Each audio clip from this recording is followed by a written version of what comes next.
thank you so much for being so active in your conversations here today.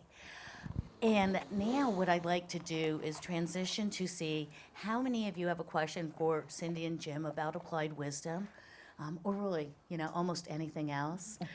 Um, and so who has a question? I'll hand you the mic. Or if, actually, why don't you come up to the front here? That would be great. Thank you, Nicole. Hi, Jim, Cindy. My name is Nicole Kim. I'm the incoming executive director for College of Adaptive Arts. And I have thank you. Thank you.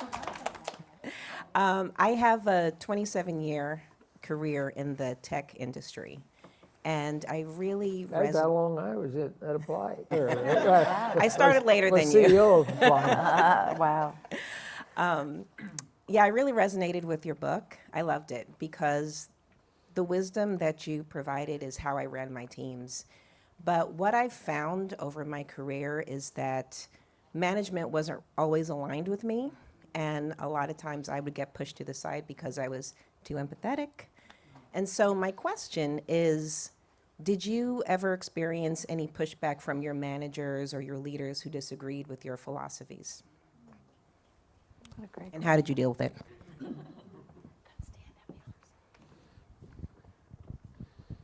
That's a good question. I hadn't thought about. I mean, I'm sure there were. They never told you. Yeah. Well, no, they give me pretty straight feedback most of the time. We tended, I guess part of it is we tended to make collective decisions pretty quickly, and then we got the culture started early. Cindy and I were just talking about was to get in the habit of making the decision. Get enough information to make a decision, but make the decision as soon as you possibly can, and then manage the consequences. Because usually, what we found is that we could fix anything. I mean, once we weren't going to go bankrupt, and that wasn't for sure right away, but then we were going to survive somehow. So because of that, we got in the habit of making decisions and then managing the consequences. And that became a culture. I learned that there's a little bit of that discussion. It's probably in here, but also in here, and specifically at Cornell, because in statistics, in business school, I took a course that the teacher got this point across that you should make a decision, the cost of perfect information, and then we tied that in to make a decision and manage the consequences. So that became a culture that enabled us to make decisions fairly quickly, but manage the consequences if it was wrong. And the other thing was getting information to flow within the company. And I guess it did pretty well because Dr. Maiden, who was eventually became our president, but he was kind of my technical partner from early September 1980 until he retired. And we have lunch every 2-3 times, 3 times or 4 times a year. And so we were talking about, was there a time when there was a bad news that went to the San Jose Mercury or our board or Wall Street that one of us didn't know?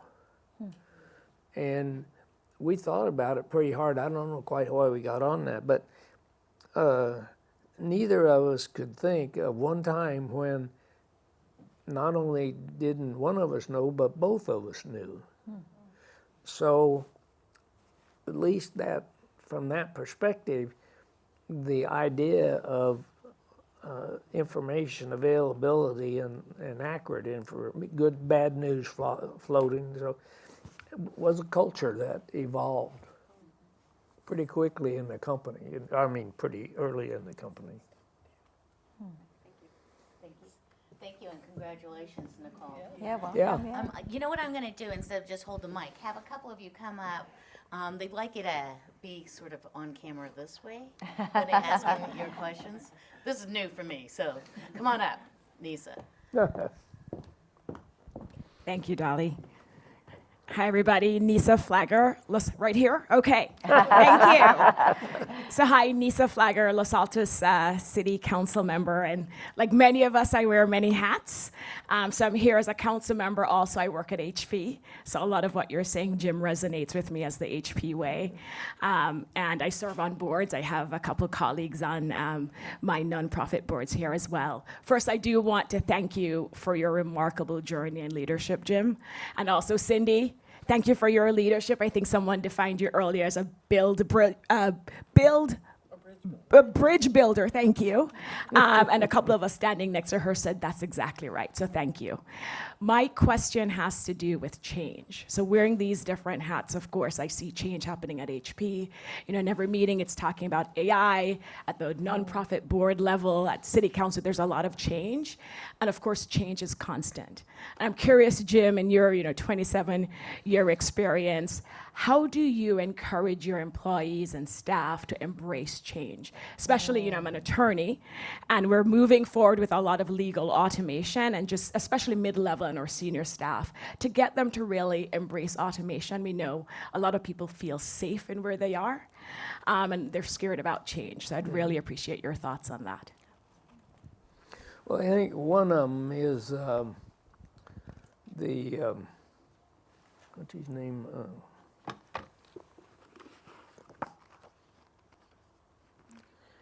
Bridges model. It's some of you may have seen it. He's a researcher. He's a psychological consultant, and he has these phases that you go through with change. So that's one aspect of it, is to have appreciation for where that people do go through these phases, whether it's a divorce or a company change, or you lose your job, or whatever it is.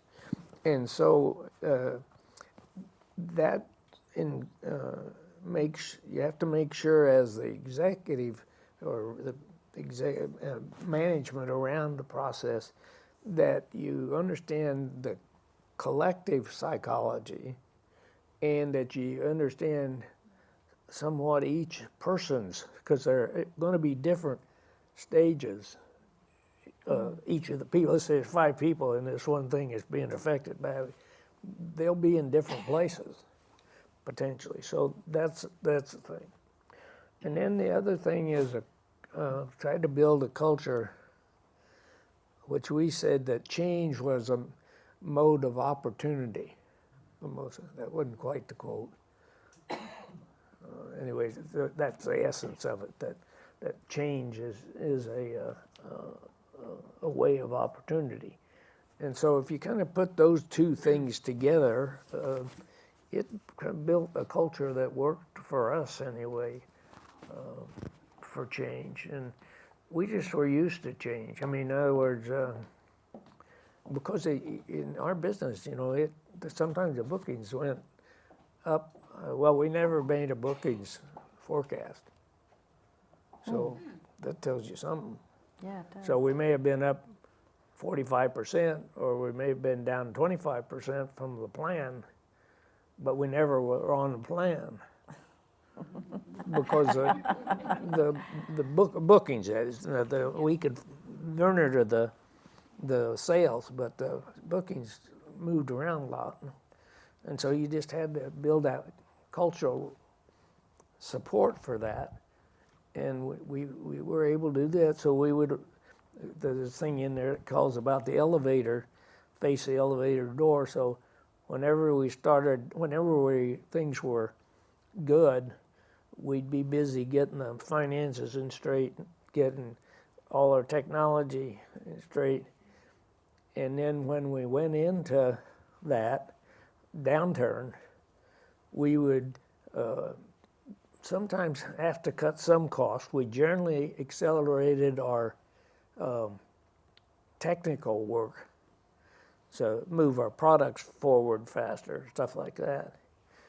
But then, as soon as we began coming out of that, we had 2 or 3 people that were working on the next downturn. So people got comfortable, and we didn't lose many people because they panicked. We did weed some out to keep it strong, but. Thank you. Is there another question? I think we have time for one more question. Yes, come on up, Sarita.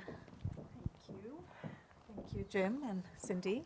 My question was that a lot of nonprofit leaders particularly, and some business leaders too, but nonprofit leaders are, the boomer generation or Gen Xers, but having to run organizations that are often staffed by the Gen Z and the millennial generation that have experienced the world in very, very different ways.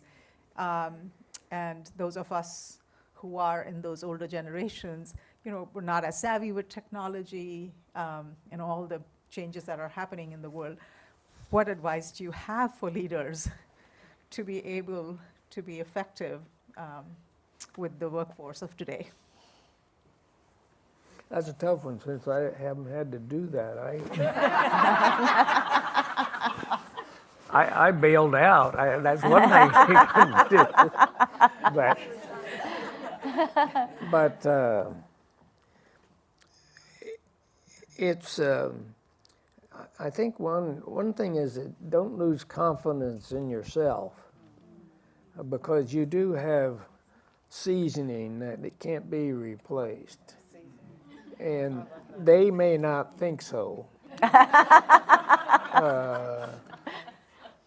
But it's true, and you need to keep that self-belief. Then the question is how do you be effective with the situation you have? And